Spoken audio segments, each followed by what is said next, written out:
Вот я и добрался. Ага, до отельчика. Ля, какая красота. Боюсь телефон выронить, конечно. Водичка.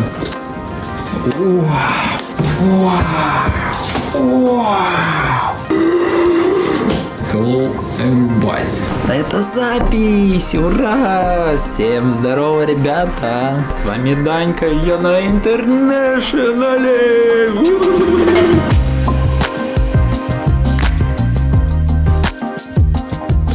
Сижу на карантине, сутки уже в номере, нельзя никуда выходить, еду приносят номер. Что сказать, ребята? На карантине можно заказать себе рум-сервис, вкусняшечек, бургерочек, и где там.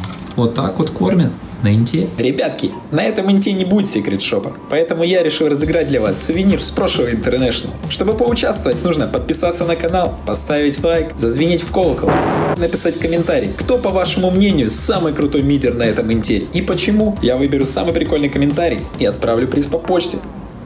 Что ты чувствуешь, возвращаясь на TI в роли кастера, а не игрока? Насколько сильно ты скучаешь по тем ощущениям, которые испытывают игроки на главной сцене? Приезжать на International в роли игрока и в роли кастера или аналитика – это разные вещи, но скорее они более грызут, когда ты игрок, да, то есть я все еще играю на профессиональной сцене, и поэтому, конечно, хотелось бы приезжать все-таки на International в роли игрока. Я думаю, если вы спросите абсолютно любого игрока, кто сейчас играет и приезжает как аналитик или кастер, они вам ответят то же самое. International — это праздник для любого дотера, это каникулы для любого дотера. То, чего мы ждем целый год. International — это то, что дало нереальный толчок киберспорту в целом. Для меня, как игрока, это самый ожидаемый ивент в году. Хочется очень попасть и просто насладиться тем всем, что здесь происходит. Тупничок небольшой, какой красивый, бог ты мой.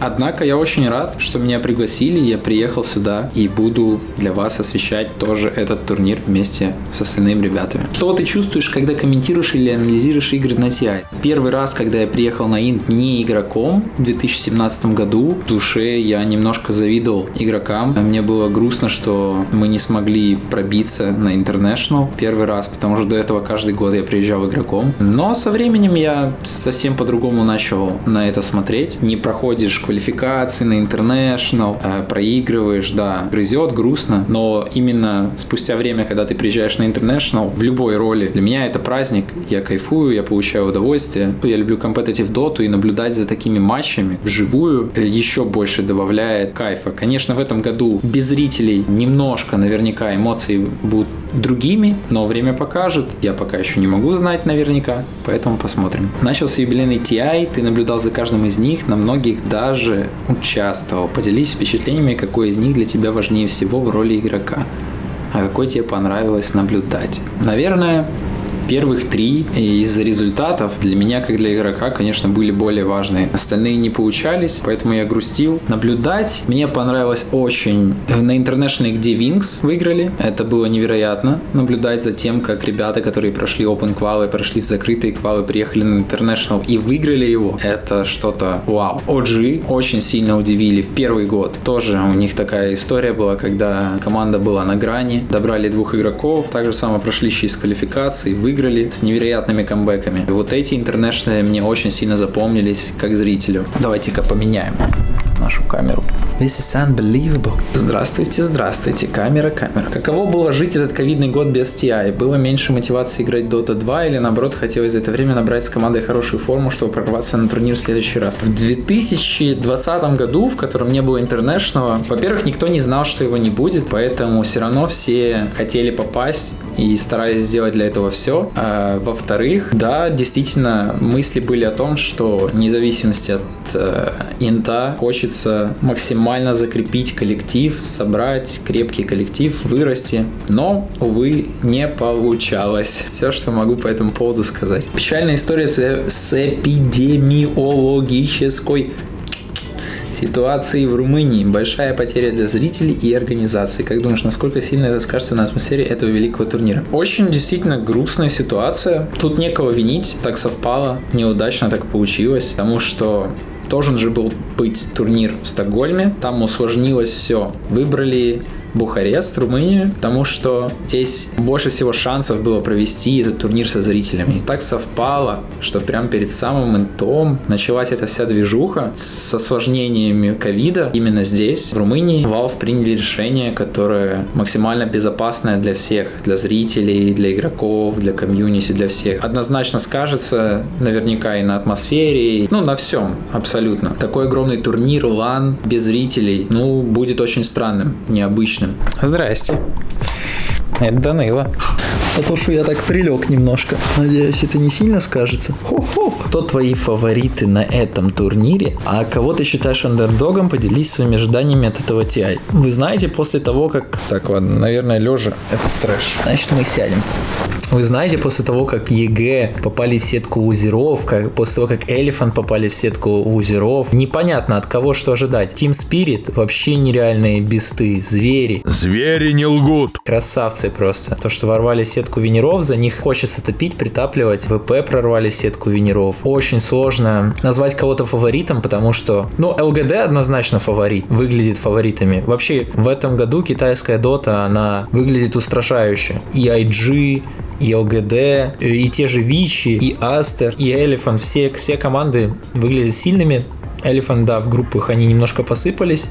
Не знаю, ли получится встать на ноги обратно, но в целом все команды выглядят устрашающе. По поводу андердогов, однозначно это команда Южной Америки, хотя за них тоже порой хочется притопить. Этот TI будет безумно интересным. Мне кажется, что так просто Китаю не получится победить, что и OG, и Secret, и кто-нибудь еще, может быть и наши СНГ коллективы смогут дать бой. Это же первый International, который проводится по европейским часовым поясам. То есть по-хорошему зрителей должно было быть немерено. Какие планы на следующий сезон? Команда готова расти дальше и прорваться на следующий TI. Планы на следующий сезон, конечно же, такие, как и обычно.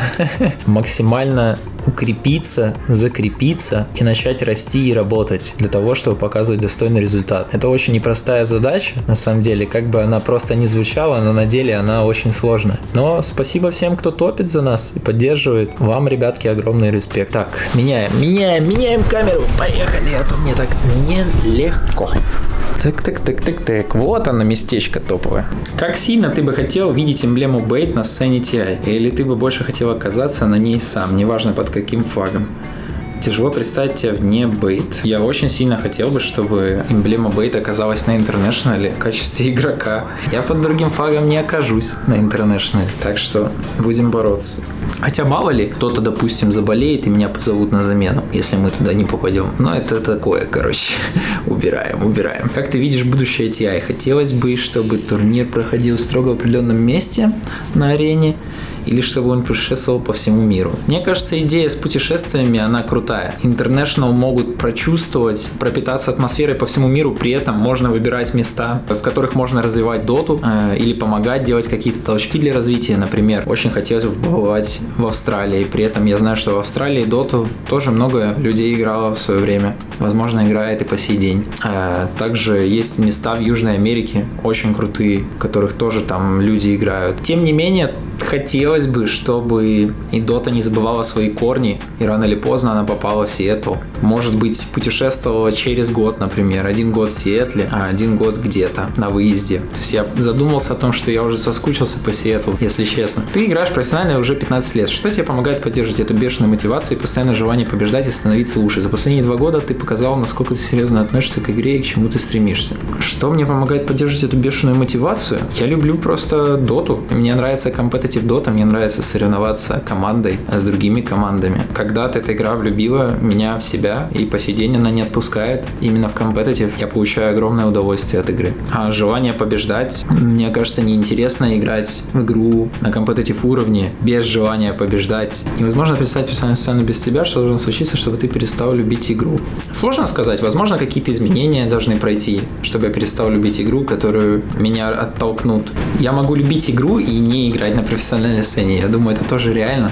Но в целом, пока хочется играть и нравится играть, то почему бы и нет. Поделись мыслями о падении популярности Dota 2. Что Valve могли бы сделать лучше? В каком направлении, по твоему мнению, игра должна двигаться? Во-первых, игре нужны тулзы для новичков, потому что порог вхождения, все знают это, в эту игру он невероятно велик, и новым игрокам безумно сложно научиться, то есть нужно пройти 10 кругов ада для того, чтобы начать получать удовольствие хоть какое-то в игре. Во-вторых, определенные изменения в игре, которые были сделаны уже довольно-таки давно, в 2016 году примерно, сделали игру намного более командозависимой, намного менее соло игру, намного меньше вы можете в игре сделать один по сравнению с тем, что можно было делать раньше. И это противоречит немножко матчмейкингу, например, потому что матчмейкинг — это в основном игра одного человека, либо двух. Я имею в виду ranked matchmaking. Там вы зависите от команды, но при этом играете одни. Вы проигрываете, вы горите. Комьюнити делается немножко более токсичным. Не получаете удовольствия от игры,